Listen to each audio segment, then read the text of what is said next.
Hello friends, आज हम बात करेंगे टाइप 2 डायबिटीज़ यानी अडल्ट ऑनसेट डायबिटीज़ के ज़्यादातर पेशेंट्स मोटे क्यों होते हैं। क्या ऐसे कारण है जिसकी वजह से लगभग 70 से 80% पेशेंट जो टाइप 2 डायबिटीज़ से पीड़ित होते हैं वो आपको ज़्यादा मोटे मिलेंगे, और कैसे इस नॉलेज को हम यूज़ करके डायबिटीज़ के पेशेंट्स का मैनेजमेंट बेटर बना सकते हैं और वेट मैनेजमेंट को बेटर बना सकते हैं। आज इसको डिस्कस करेंगे। टॉपिक पर जाने से पहले जो लोग हमारे चैनल पर नए हैं उन्हें रिक्वेस्ट करूँगा कि चैनल को सब्सक्राइब करें, वीडियोस को लाइक करें, फॉलो करें, कमेंट करें और शेयर भी करें।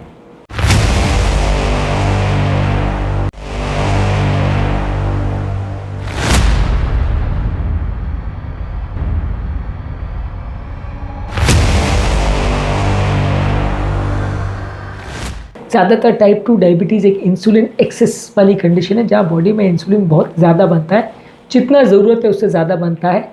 और इंसुलिन का सबसे इंपॉर्टेंट बॉडी में रोल फैट मेटाबॉलिज्म पे है कि वो फैट सेल्स को जलने से या उनके ब्रेक डाउन होने की प्रोसेस को रोक देता है। इंसुलिन बेसिकली बॉडी में एक शुगर ज़्यादा होने का मार्कर है। जब बॉडी में शुगर या ग्लूकोज ज़्यादा होता है तो इंसुलिन बनता है और ब्रेन को या पूरी बॉडी को सिग्नल मिलता है कि यहाँ ब्लड शुगर ज़्यादा है। इंसुलिन का बेसिकली काम है कि वो फैट ज़्यादा बनाता है, यानी लाइपोजेनेसिस करता है, डी नोवो लाइपोजेनेसिस करता है। जितना ज़्यादा ब्लड शुगर होगा, और क्योंकि टाइप 2 डायबिटीज़ में रिसेप्टर की प्रॉब्लम की वजह से जो सेल्स के अंदर ग्लूकोज जाना चाहिए वो नहीं जा पाता है, यानी मसल और कोशिकाएं जहाँ पे एक्चुअल में आपके ग्लूकोज की ज़रूरत है वहाँ नहीं जा पाता है। एक्सेस इंसुलिन होने की वजह से ये सारा ही ग्लूकोज फैट की तरफ डाइवर्ट हो जाता है और फैट्स नया बनने चालू हो जाते हैं। तो इंसुलिन बेसिकली फैट नया बनाने का काम करता है। तो जितना ज़्यादा बॉडी में इंसुलिन होगा उतना ज़्यादा फैट बनेगा। जितना ज़्यादा आप और शुगर खाते जाओगे, ब्लड शुगर बढ़ते जाएगा, उतना आपका फैट और बढ़ता चला जाएगा। इसी तरह से इंसुलिन ज़्यादा जो है फैट को जलने से या ब्रेकडाउन होने से भी रोकता है, क्योंकि ऑब्वियसली ब्लड में अगर शुगर ज़्यादा है और अगर फैट बनना चालू है तो ब्रेकडाउन भी अगर साथ में चालू रहेगा तो आधा बनता जाएगा, लाइसिस होता रहेगा तो कुछ इफेक्टिव फ़ायदा नहीं होगा। तो इंसुलिन नेचुरली ही ये काम करता है कि फैट के ब्रेकडाउन के प्रोसेस को भी रोक देता है, यानी कि फैट बनाना चालू रहेगा, उसका लाइसिस होना या विघटन होना या उसका टूटना जो प्रोसेस है वो पूरी तरह से बंद हो जाता है। जिसकी वजह से आप जब भी पेशेंट को अगर इंसुलिन देते हो ऊपर से तो भी वो वज़न उसका ज़्यादा बढ़ जाता है। और पेशेंट अगर टाइप 2 डायबिटीज़ में अगर इंसुलिन नहीं भी दे रहे तो भी बेसलाइन उनका, क्योंकि बॉडी में इंसुलिन ज़्यादा है, ये कंडीशन ही ऐसी है जिसमें ब्लड में इंसुलिन ज़्यादा होता है, तो इस वजह से ज़्यादातर पेशेंट्स इसमें मोटे होते चले जाते हैं। और इसके अलावा बहुत सारे पेशेंट्स को हम दवाओं में या ट्रीटमेंट के हिसाब से भी उनको इंसुलिन देते हैं, सल्फोनाइलुरिया देते हैं।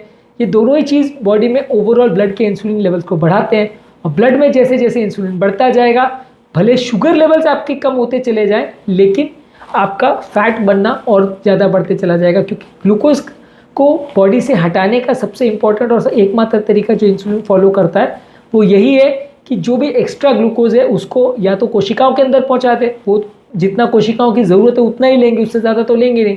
तो जो एक्स्ट्रा ब्लड में शुगर है उसको फैट बनाते जाता है। तो अगर आप ऊपर से इंसुलिन भी दे रहे हो, या जो इंसुलिन बनाने के लिए और ग्लूकोज को कम करने के लिए सबसे इंपॉर्टेंट तरीका है वो मेडिसिन भी अगर पेशेंट को देते हो तो उससे भी वज़न बढ़ता है। यही कारण है कि जब पेशेंट को हम सल्फोनाइलुरिया या अगर हम उनको इंसुलिन पे अगर एक्सटर्नल रखते हैं तो देने के कुछ ही दिनों के अंदर पेशेंट हमारे पास वापस आता है कि मेरा 5 किलो या 10 किलो वज़न बढ़ गया। यही कारण है कि बहुत सारे डायबिटीज़ पहले भी मोटे रहते हैं, जब डायबिटीज़ चालू होती है और दवा इलाज करने के बाद उनका मोटापा और बढ़ता चला जाता है, और जैसे जैसे और मोटापा बढ़ता है वैसे वैसे इंसुलिन रेजिस्टेंस भी बढ़ता जाता है। एक विशेष साइकिल है कि जितना ज़्यादा मोटापा बढ़ेगा उतना इंसुलिन रेजिस्टेंस बढ़ेगा, उतना उनको और इंसुलिन आप देते चले जाओगे और उनका वज़न बढ़ता चला जाएगा। तो एक विशेष साइकिल क्रिएट हो जाता है। इसके अलावा बहुत सारे डायबिटिक पेशेंट में भूख भी ज़्यादा लगती है, क्योंकि कोशिकाएं ब्रेन को बार बार मैसेज देती रहती है कि उनको पर्याप्त मात्रा में खाना नहीं मिल पा रहा है। अब सेल्स में रिसेप्टर में प्रॉब्लम है।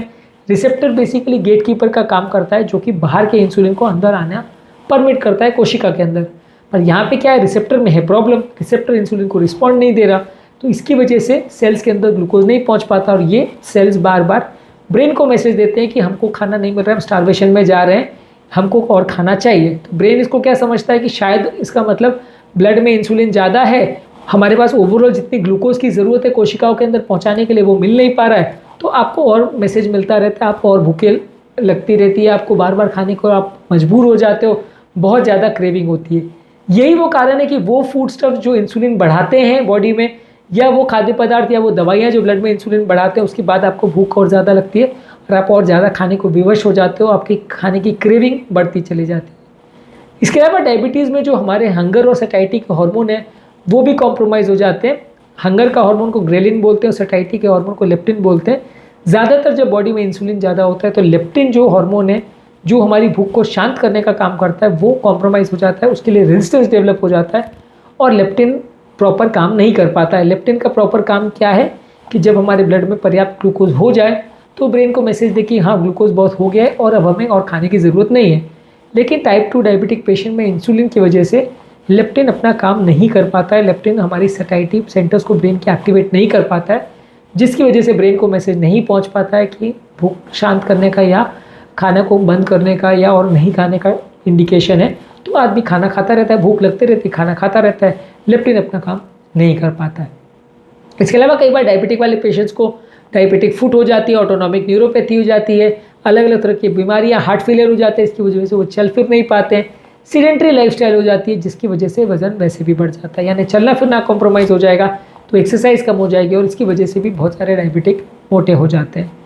इसके अलावा डायबिटीज़ में ओवरऑल मेटाबॉलिक चेंजेस भी होते हैं। जब ओवरऑल आपकी बॉडी में इंसुलिन बहुत ज़्यादा रहेगा और इंसुलिन रेजिस्टेंस होगा तो ओवरऑल बॉडी का जो एनर्जी कंजम्पशन का सिस्टम है, एनर्जी को स्टोर करने का सिस्टम है, वो कॉम्प्रोमाइज़ हो जाता है और ज़्यादातर ये फैट हमारे पेट में जमा होते जाता है। इसलिए ज़्यादातर डायबिटिक टाइप 2 वाले पेशेंट्स का पेट पर फैट बहुत ज़्यादा होता है, क्योंकि बेली फैट बनाने की इसकी टेंडेंसी बहुत ज़्यादा होती है। जैसे जैसे आपका इंसुलिन बढ़ता चला जाएगा और जितना ज़्यादा आप ऊपर से इंसुलिन देते जाओगे, पेट पर फैट बढ़ता चला जाएगा और पेशेंट का वज़न बढ़ते जाएगा। तो इसलिए डायबिटिक वाले पेशेंट्स यानी टाइप 2 डायबिटीज़ वाले पेशेंट्स में वज़न ज़्यादा होता है। इसके विपरीत टाइप 1 डायबिटीज़ यानी बच्चों की डायबिटीज़ में बच्चे बहुत दुबले पतले होते हैं और वज़न नहीं बढ़ता है। इनफैक्ट वो अगर आप पेशेंट्स इतने दुबले पतले होते हैं कि बॉडी फैट नहीं स्टोर कर पाती तो आप उनको इंसुलिन नहीं दोगे तो वो स्टार्वेशन में जाके मर जाएंगे। तो वैसे पेशेंट को तो उल्टा इंसुलिन देना पड़ता है ताकि वजन बढ़े। और अडल्ट ऑनसेट डायबिटीज़ में मोटापा होता है, ज़्यादातर पेशेंट्स में होता है। बहुत कम ही ऐसे पेशेंट होंगे जो आपको दुबले पतले मिलेंगे और वो भी ज़्यादातर वैसे पेशेंट होंगे जो उनको बॉर्डर लाइन डायबिटीज़ होगा। सीवियर डायबिटीज़ वाले मेजॉरिटी ऑफ द पेशेंट्स में थोड़ा वजन ज़्यादा होता है अनलेस कोई और कारण से वजन कम ना हो रहा हो। तो आज के टॉपिक में हमने बात करी टाइप 2 डायबिटीज़ वाले पेशेंट ज़्यादातर मोटे क्यों होते हैं, क्या इसकी पैथोफिजियोलॉजी इसके कारण है। उम्मीद करूँगा कि आज के टॉपिक में कुछ नई बातें जानने को मिली होगी। जो लोग हमारे चैनल पर नए हैं उन्हें रिक्वेस्ट करूँगा कि चैनल को सब्सक्राइब करें, वीडियोज़ को लाइक करें, फॉलो करें और शेयर भी करें।